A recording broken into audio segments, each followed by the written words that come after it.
Nothing that we say is investment advice. Please pause on all 3 pages of this disclaimer and read it.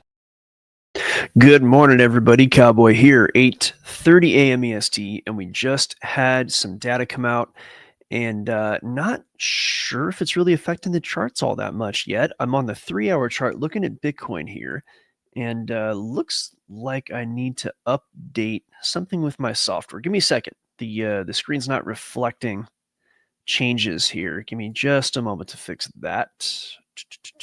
Apologies for that. Okay, that's not going to do it. For some reason, here, let's try that. Okay, now we're good. Okay, good. So we're having the GDP data come out, right?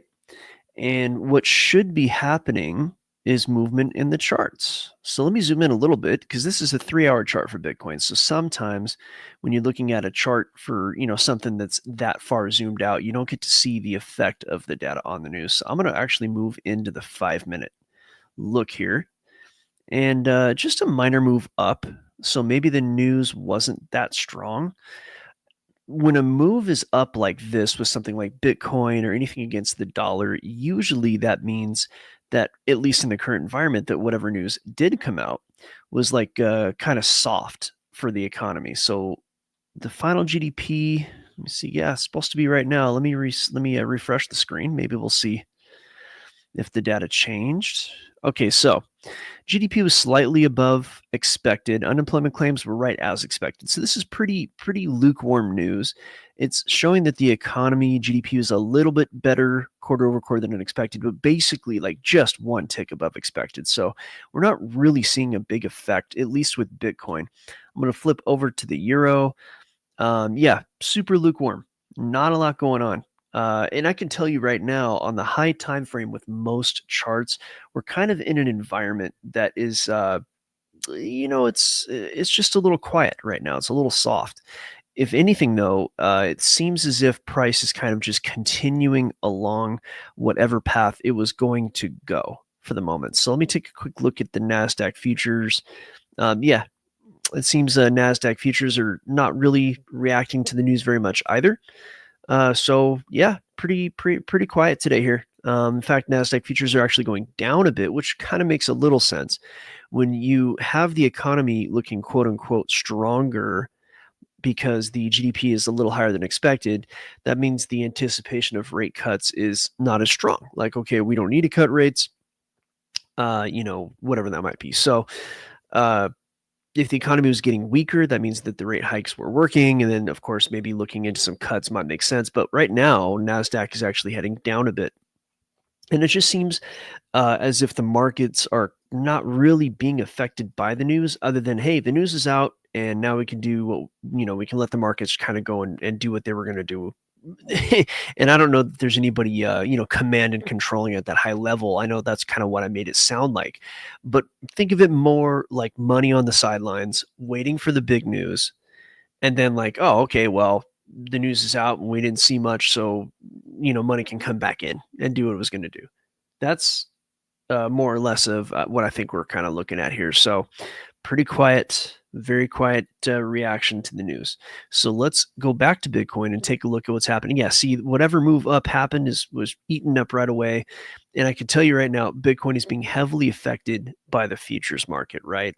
So right now, and as it always is, Bitcoin is going to be affected by traditional finance because that's where the big money is. Bitcoin's not really the big money yet. It's got a market cap of, I don't know, a couple $1 trillion, which is a huge amount of money. Don't get me wrong. But compared to the stock market and equities market and the Forex market, Forex trades trillions in a day. I mean, it's, so long story short, the rest of the market is going to affect Bitcoin. And when the futures market starts to fall a little bit, it's going to take Bitcoin down with it. So either way, it does seem for the moment, at least just for the very short term, like Bitcoin is going to continue to retest this area here, which is at about 86,000. Let me take a brief look at the actual data here. Yeah, I'm expecting right now, just based on this look, this really is a bit of a decision point, just like the title of the show today. All right, so let's back up a little bit. and take a look at what's gone on. This is the daily chart. You're looking at Bitcoin going back to about November. And we have this big consolidation where price made an all-time high twice. It made an all-time high at about 108,000 and again almost 110,000, 109.6 or 700 or so. And those highs were right here and right there. Okay, those were the highs. And then price retraced a bit. And people say tariffs, and sure, maybe indirectly the tariffs had something to do with it, maybe directly. What I think has happened here, and again, this is all like theory, because really it's very difficult to know exactly what's happened. But since the Trump administration taking a bit of a harder line on trade, not as accommodative to say Europe, the theory is that Europe has pulled money out of our stock market and gone ahead and put it into their stock market. Because if you look at the DAX, which is like the German index, kind of like the German Dow, that actually did really well while the US stock market was falling. But now that the US equities market kind of made a low here, sitting at around, I'm sorry, this is Bitcoin, but let's just look at the Dow. It's kind of a nice basis. The Dow made a low at about 40,500, 40,700. And at that low, there's a reaction to the upside. So that move up put the Dow back up at 43,000. Now the all-time high, which is pretty recent, was sitting at 45,000 for the Dow, right? So this big retracement, again, has to do with whatever's happening as a result of the new administration. And it seems that everything is more or less stabilizing. Now, I do have some data on the very high time frame that shows that the current move up in the Dow and the rest of the indices might be a little temporary. We might see price head up to maybe this 43,500, maybe a little higher, and then perhaps even go a little bit lower. And if that happens, then most everything is going to follow. So that's what there is to expect. But for the moment, the market is, I don't want to use the word stable. It short term is, though. Short term, it's stable. And what I mean by that is that the markets are mixed. You had a big move down, you had a little bit of a reaction up, and it seems like the world's kind of waiting to see what's going to happen next a little bit. It might also just be it's in a technical lull. This does happen with markets where it's just at a point where it needs to make a decision, and the buyers and the sellers are just kind of meeting in the middle, and price is going to go sideways for a minute. Now, if I had to look at the Dow here to say which way is it going to go next, right? I would say, let me see, monthly is a little bit bearish. Weekly is just a tad bullish. Yeah, I'm looking at sideways for now. I'm looking at the next few weeks of like the Dow Jones and the NASDAQ and all that being relatively sideways. Now, this is a pretty decent prediction. The Monday open was real strong for the US equities markets, right? So that Monday open pushed a lot of things up. Now it seems to have leveled off and gone sideways. And for the moment, we might see sideways and ranging action for a short time. That's not a bad thing. You can make money on that if you know what you're doing. So let's see here. We got a couple minutes left. Let me see if there's any. I don't see any comments, any requests in the chat. So I'm going to go ahead and take a look at Solana. Okay, so yeah, some sideways action from Solana. It seems that Solana, of course, is going to follow Bitcoin to a certain degree. If I were to overlay Bitcoin on Solana using TradingView here, I'm going to put them on the same percent scale.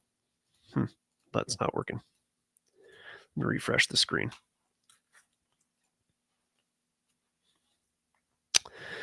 Okay, so back to Solana. Let's go on the 3-hour chart. Okay, let's see if it will allow me to overlay Bitcoin on top of Solana. There we go. Bitcoin with the same percent scale. So you'll notice that like the pink or fuchsia, magenta, whatever that line is right there, that's Bitcoin. And these are on the same percent scale. So you'll notice Solana is a little more dramatic than Bitcoin. The moves on Solana, I mean, these are, if you go back to like March 11th, Solana is up 18%, actually 16.5%, and Bitcoin's up 9%, right? So Solana is always going to be a little bit more volatile than Bitcoin. So if Bitcoin starts to fall, Solana may actually fall below it. But you'll notice, going back to where Bitcoin was at, I'm not really seeing. Okay, the date was early March. Bitcoin fell whatever percent that was, and Solana fell even stronger, right? So Bitcoin fell. Let's actually do it this way. I'm going to stretch this out, and then I'll put this here. Okay, so this is the way to do it. So from March 2nd, Bitcoin fell Bitcoin fell about 12%, while Solana fell about 27%. So Solana is kind of like a leveraged version of Bitcoin, and all the altcoins are, but Bitcoin and Solana are a little bit more tradable. So using these tools to overlay, it's like, okay, I could trade Bitcoin, but Solana is going to give me more movement for my money. So this is kind of like an analysis for traders to look at this and say, oh, I can make some money. I can actually trade Solana instead because the movements are more dramatic, right? Also, Bitcoin tends to move sooner than Solana. So if you look, say, right here, there's just a little trader secrets, guys. I'm giving you a little freebies here. You see Bitcoin at this line, this started to move down sooner. Let me make this a little easier for you all in YouTube land to see. Make this thicker. There you go. See. Now, if I were to draw lines at these like kind of flipping points, you notice each time Bitcoin made a move before Solana, right? Bitcoin popped up, Solana popped up after, and we're talking about 2-3 hours later. Bitcoin made a move down, Solana 9-10 hours later or longer started to move down too. Here, Bitcoin flipped and moved down, and it was 1, 2, 3, 4. So almost 12 hours later, Solana moved down. So one can take a look at what Bitcoin's doing, and 3 to 10 hours later, Solana follows along, right? So there's just a little bit of like analysis there for you to see, how to really take advantage of everything that's going on. So either way, this kind of stuff, these little intricacies, how to look at these items, how to take advantage of the data, that's all stuff that we teach over at Algo Factory. And right now, we're about to head over to the private live lab. And the private live lab is where we continue to take a look at the charts. We have people ask for custom charting, whether it's stocks or whether it's, it might be indices. I mean, anything with a candlestick, we'll take a look at. We'll help people at least give them an idea of what we think is going to happen, right? So we're going to head over there right now. And if you want to learn how to do this, if you want to learn how to analyze price, if you can, and I'll make this like super simple. If you can predict where price is going to go, you can make money in these markets. You can literally extract money from these markets, right? So what we do is we teach you how to build your own system so that you can predict where price is going to go. And so you can actually extract money from the markets, right? You don't have to rely on somebody else. You don't have to rely on, I got to look at what Cowboy's doing, or I got to look at what so-and-so on YouTube's doing, whatever. You can make your own decisions here. And that's actually super important. That's what people don't understand. And the reason that's important is because it's your system, right? Your trading psychology is going to keep you in the game. And trading psychology is just as important as any other part of trading. And people don't get that. They think, oh, I've got this algorithm, I've got this indicator, and I can just trade it. And it's okay, why aren't you doing that?